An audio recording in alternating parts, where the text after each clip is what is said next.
오늘 말씀은 첫 장부터 우리를 좀 당혹하게 하는 말씀이 등장합니다. 역대상 21장 1절에는 사탄이 일어나 이스라엘을 대적하고 다윗을 충동하여 이스라엘을 계수하게 하니라 라는 말씀이 등장합니다. 갑자기 아무 전조 없이 사탄이 이스라엘을 대적합니다. 다윗을 충동합니다. 좀처럼 이해하기 좀 어려운데, 더 이해하기 어려운 것은 다윗을 충동하여서 하게 한 것이 바로 인구조사입니다. 인구조사가 도대체 어쨌길래 사단이 다윗을 충동했고, 또 인구조사가 어쨌길래 다윗이 하나님 앞에 넘어지게 하는 것이었을까요? 좀 황당하기까지 합니다. 왜냐하면 이 인구조사가 정말로 하나님이 싫어하시는 일이고 하나님 앞에 죄가 되는 일이라면 하나님께서 옛날에 모세를 시켜서 이스라엘을 계수하게 하신 것은 말이 되지 않기 때문입니다. 하나님께서 분명히 오래전에 모세를 통해서 백성의 수를 조사하게 명령하셨습니다. 그것도 몇 차례나요. 그런데 다윗 이전에도 이렇게 하나님께서 모세를 통하게 해서 인구조사를 시행하게 하셨으니까 인구조사하는 일 자체는 하나님 앞에 죄가 되는 일이 아닌 것은 분명합니다. 그런데 왜 사단은 하필이면 다른 방법들도 많은데 인구조사를 통해서 하나님 앞에서 다윗이 넘어지게 만든 것일까요? 좀처럼 이해하기 힘든 일이 아닐 수 없습니다. 그런데 말씀을 보다 보면 조금 더 이상한 것이 있습니다. 그것은 바로 같은 내용을 기록하고 있는 사무엘하 24장 1절 말씀을 보면은 이렇게 기록하고 있다는 것입니다. 여호와께서 다시 이스라엘을 향하여 진노하사 그들을 치시려고 다윗을 격동시키사 가서 이스라엘과 유다의 인구를 조사하라 하신지라. 그러면 이것을 이해하기 위해서는 어떻게 이해해야 될까요? 여기서 우리는 격동시키사라는 표현을 보아야 합니다. 우리말로 격동시키다라고 번역된 히브리어 단어의 원래의 뜻은 촉구하다, 움직이게 하다, 충동질하다라는 뜻을 가지고 있습니다. 그러니까 지금 사무엘하에 하나님께 대하여 쓰인 단어와 사단에게 대하여 쓰인 단어가 같다는 것을 의미하는 것입니다. 그러면 같은 사건을 기록하고 있는 사무엘하 24장은 여호와 하나님이 다윗을 격동하게 하셨다고 하는데, 역대상 21장은 사단이 다윗을 충동질했다고 기록되어 있다니 둘 중 한 성경은 거짓말을 하고 있는 것이 아닌가라고 의구심이 들게 됩니다. 하지만 그렇지 않습니다.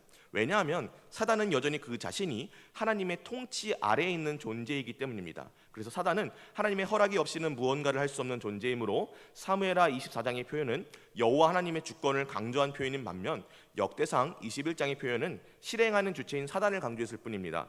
그리고 다윗이 사단의 충동질을 받았다는 것은 딱히 사단이 아니더라도 다윗의 안에 이미 죄악을 저지르고 싶은 마음이 있었다는 것을 의미합니다. 다시 말해 다윗은 이미 전부터 인구조사를 시행하고 싶었던 마음이 있었던 것입니다. 하나님께서는 이스라엘의 죄악을 벌하시기 위해서 사단이 다윗의 마음에 충동질하는 것을 막지 않으신 것입니다. 다윗이 자신이 평소 하고 싶어 했던 그 잘못을 저지르도록 내버려 두신 것입니다. 그러면 다윗의 인구조사는 모세의 인구조사와 무엇이 달랐던 것일까요? 그것은 다윗이 그 인구조사를 통해서 다른 고대의 이방 국가의 군주들이 그랬던 것처럼 더욱더 많은 세금을 걷고 더욱더 많은 군사를 징집해서 좀 더 강력한 왕권을 확보하려고 했기 때문입니다. 분명 다윗이 왕이 되기 전과 즉위 초반에는 하나님만이 진정한 이스라엘의 왕이시라고 인정하는 참된 왕이었습니다. 그러나 점점 나이가 들고 권력에 익숙해지면서 자기도 모르게 하나님의 힘을 좀 더 덜 의지하기 시작한 것입니다.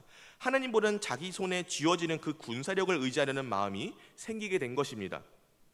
하나님보다는 자기 백성들을 자기가 다스린다고, 자기의 힘으로 다스린다고, 자기의 힘으로 보호한다고 생각했던 것입니다. 그러나 자기 백성들을 위해 일하시는 하나님의 방법은 그런 것이 아니었습니다. 사무엘상 14장 6절은 이렇게 말합니다. 요나단이 자기의 무기를 든 소년에게 이르되 우리가 이 할례 받지 않는 자들에게로 건너가자. 여호와께서 우리를 위하여 일하실까 하노라. 여호와의 구원은 사람이 많고 적음에 달리지 아니하였느니라. 아멘. 다윗의 친구 요나단이 고백한 것처럼 하나님의 구원은 사람의 많고 적음에 달리지 않았습니다. 그런데 다윗은 그것을 망각하고 자기의 왕권을 강화하기 위해서 하나님이 명령하시지도 않은 인구조사를 시행하려 들었던 것입니다. 오죽하면은 다윗의 부하인 요압 장군이 다윗을 말리고 들었습니다. 다윗이 어떤 마음으로 인구조사를 시행하는지 그 밑에 있는 부하들도 너무나 잘 알고 있었기 때문입니다. 오늘 본문인 역대상 21장 3절에는 이렇게 말하고 있습니다. 요압이 아뢰되 여호와께서 그 백성을 지금보다 100배나 더하시기를 원하나이다. 내 주 왕이여, 이 백성이 다 내 주의 종이 아니나이까? 내 주께서 어찌하여 이 일을 명령하시나이까? 어찌하여 이스라엘이 범죄하게 하시나이까? 하나, 우리가 잘 알고 있듯이 요압은 다윗의 명령을 어기기를 잘하는 못된 신하이자 잔인하고 폭급한 사람이었습니다. 하지만 그조차도 하나님만은 두려워할 줄 알았습니다. 그래서 요압은 꽤 강경한 태도로 이스라엘이 범죄하게 하지 말 것을 요구하고 있습니다. 그러나 이러한 요압의 만류에도 불구하고 다윗의 뜻은 꺾이지 않았습니다. 계속해서 요압을 재촉해서 요압과 그의 부하들은 다윗의 명령에 따라 이스라엘과 온 유대 지방을 돌아다니면서 군대에 징집할 만한 성인 남성의 수를 계수했습니다. 요압의 일행이 다시 예루살렘으로 복귀해서 다윗에게 그 수를 보고하자 하나님이 이스라엘을 치셨습니다. 다윗은 그제야 정신을 차리고 하나님 앞에서 자신의 잘못을 회개하지만 이미 때는 늦어버렸습니다. 선지자 갓을 보내셔서 다윗에게 3가지 준비된 재앙 중에 한 가지를 선택하라고 말씀하십니다. 첫째는 이스라엘에 3년 동안 기근이 발생하는 것이었고, 두 번째는 다윗이 적의 추격에 따라서 도망하는 생활을 3개월 동안 하는 것이었고, 또 나머지 하나는 3일간 온 이스라엘에 전염병이 도는 것이었습니다. 다윗은 3번째를 선택했고, 다윗의 선택에 따라 하나님의 천사가 칼을 빼들자 단 하루 만에 이스라엘의 사람 7만 명이 목숨을 잃게 되었습니다. 그 후 하나님께서는 당신의 천사를 만류하셔서 그를 여부수 사람 오르난, 사무엘 하에는 아리우나라고 기록된 사람의 타작마당에서 그를 기다리게 하십니다. 하나님은 자신의 잘못을 뉘우치고 백성은 나의 명령을 들었을 뿐 아무 죄가 없습니다. 나와 나의 집안에만 벌을 내리십시오라고 슬퍼하는 다윗에게 다시 한번 선지자 갓을 보내서 기회를 주십니다. 여부수 사람 오르난의 타작마당에 가서 하나님을 위해서 제단을 쌓고 제사를 드릴 것을 이야기하게 했습니다. 다윗은 갓 선지자의 말을 듣고는 바로 일어나 오르난에게 갑니다. 그리고는 다윗이 오르난의 타작마당 자리에 제단을 쌓고 하나님께 번제와 화목제를 드리자 하나님이 비로소 이스라엘에게 내리시는 재앙을 완전히 거두십니다. 사실 오늘 말씀을 본다면 뭔가 좀 애매하게 끝났다라고 느껴질 수 있을 것 같습니다. 그래서 도대체 이스라엘이 그 이전에 어떤 잘못을 저질렀기 때문에 하나님께서 이스라엘을 심판할 생각을 하신 것인지 말씀에 제대로 드러나지 않고 있고, 또 다윗이 아무리 잘못을 했다고 해도 이스라엘 온 나라에 단숨에 7만 명이나 죽다니 너무 많은 사람이 죽은 것 같기도 합니다. 이 말씀만 보면 도대체 어떤 것을 말씀하고 싶어 하시는 것인지 좀 의구심이 들기도 합니다. 그런데 그 이후의 말씀을 보면 다윗이 오르난에게 타작마당을 사고 또 그 주변 턴까지 금 600세겔을 달아서 값을 치르고 샀다고 기록하고 있습니다. 그리고 22장으로 넘어가면 그가 단을 쌓았던 그 자리에 하나님께서 하나님의 성전을 지을 준비를 시작하게 하셨다는 것을 보여줍니다. 이 말씀을 보면서 저는 마치 예전에 어떤 영화를 봤을 때 그래서 이거 결말이 도대체 어떻게 되는 거야? 라고 어리둥절하게 있다가 막상 결말이 나오면서 모든 복선이 회수되는 것을 본 것 같은 느낌이 들었습니다. 왜냐하면 성전은 곧 하나님의 임재의 상징이기 때문입니다. 그래서 영화에 어찌 보면 매우 난잡해 보이던 전개가 결말을 맞이함으로써 극적인 반전으로 마무리되듯이 하나님께서는 이스라엘과 다윗의 제약으로 인해서 그들을 심판하시는 중에서도 그 모든 것들을 사용하여서 하나님의 언약을 성취하시고 다시금 이스라엘을 하나님의 품으로 회복시키셨기 때문입니다. 사랑하는 성도 여러분, 하나님께서는 하나님이시고 우리는 사람이기 때문에 하나님의 역사하심에서 우리는 그분의 모든 뜻을 파악할 수 없습니다. 그러나 그분의 일하심은 언제나 선하시고 언제나 모든 상황을 사용하셔서 당신의 선하신 일을 이루신다는 것을 우리가 기억하기를 소망합니다. 오늘 말씀 중에 하나님은 이스라엘의 범죄에 진노하셨고 다윗의 교만을 통해서 이스라엘의 징벌을 내리셨습니다. 그러나 그 죄악을 심판하시는 모든 과정 가운데서 하나님은 결국에 당신의 언약을 이루시고 이스라엘과 다윗의 죄악을 반전시키셔서 그들의 죄악을 하나님께 용서받은 그 자리에 성전 짓는 것을 허락하십니다.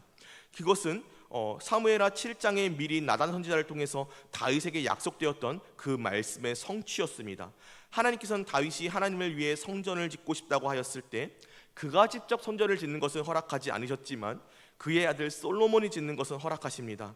하나님을 사랑하는 다윗의 중심을 모시고 다윗의 집안에 그 왕권이 영원할 것임을 약속하셨습니다. 다윗은 이 말씀을 마음에 두었습니다. 그리고 오르난의 타작마당에 여전히 하나님의 천사가 서 있는 것을 보고는 그곳이 바로 하나님이 허락하신 성전을 지으실 터전인 것을 깨닫게 된 것입니다. 결국 솔로몬은 아버지의 뜻을 따라 하나님을 위해서 성전을 건축했고, 이 성전은 오래도록 이스라엘 온 지파 사람들의 의지처가 되었습니다. 성전은 하나님이 이스라엘과 함께 한다는 것을 나타내는 것이었고, 다윗의 왕권을 영원하게 해주신다 약속하신 언약의 상징이라고 생각했기 때문입니다. 그러나 여러분들도 아시는 이야기지만 이 솔로몬이 지은 성전은 영원하지 못했습니다. 예루살렘은 함락당했고 하나님이 함께 하시는 증거라 생각했던 성전 역시도 완전히 무너져 버렸습니다. 예루살렘과 온 유다 지방의 사람들은 포로가 되어서 끌려가는 신세가 되었습니다. 이스라엘 사람들은 망연자실을 벌일 수밖에 없었습니다. 하나님이 함께 하시는 한 그들은 어려움을 겪을 수는 있었지만 동시에 절대로 망하지는 않을 것이라 생각했는데 성전이 무너져 내렸습니다.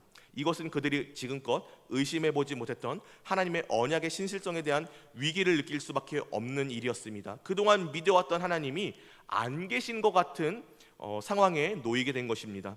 그러나 하나님께서는 그 괴로움으로 절규하는 다윗에게 성전의 터를 알게 하신 것처럼 망연자실하는 이스라엘에게 언약의 새로운 의미를 알게 하십니다. 그분이 바로 우리가 믿는 주 예수 그리스도이십니다. 왕이신 예수 그리스도께서 다윗의 후손으로 오심으로 인해서 다윗의 왕권이 영원할 것이라는 그 약속이 성취되었고, 또 그가 부활하시고 승천하셔서 지금도 우리를 위해 성부 하나님께 중보하고 계신 우리 주 예수 그리스도로 인해서 우리가 언제 어디서든지 하나님 앞으로 나아갈 수 있게 되었습니다. 왜냐하면 그분의 죽으심으로 인해서 성소의 휘장이 갈라졌고 하나님께로 나아갈 길이 열렸기 때문입니다. 이제 우리는 얼마든지 하나님을 아버지로 부를 수 있게 되었고, 성령 하나님께서 우리 각 사람의 안에 찾아오셔서 우리 각 사람이 성령님의 전이 되게 하셨습니다. 이제 우리는 눈에 보이는 건물에 의지하지 않고도 언제나 하나님 안에, 하나님의 언약 안에 있는 사람들이 된 것입니다. 사랑하는 성도 여러분, 그러므로 우리가 하나님을 의지하기를 소망합니다. 우리 하나님께서는 다윗이 하나님을 의지하는 것이 아니라 칼과 창을 의지하려 할 때 그에게 다시 하나님을 의지할 수 있도록 언약의 증거인 성전을 허락하셨습니다.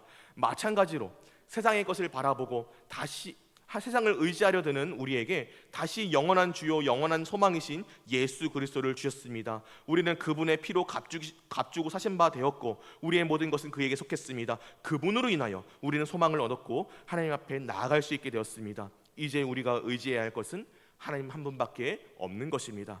세상은 우리에게 자꾸만 다른 길을 의지합니다. 명예를 제시할 수도, 물질을 제시할 수도, 어쩌면 쾌락과 즐거움을 제시할 수도 있을 것입니다. 하나님 없이도 잘 살 수 있다고, 혹은 우리 스스로가 하나님같이 될 수도 있다고 우리를 속이려들지도 모릅니다. 그러나 여러분, 담대하시고 분명히 기억하시기 소망합니다. 왜냐하면 이 모든 시험은 우리 주 예수 그리스도께서 이미 이기신 것이고 우리가 시험 당할 때 우리를 도우실 분이시기 때문입니다.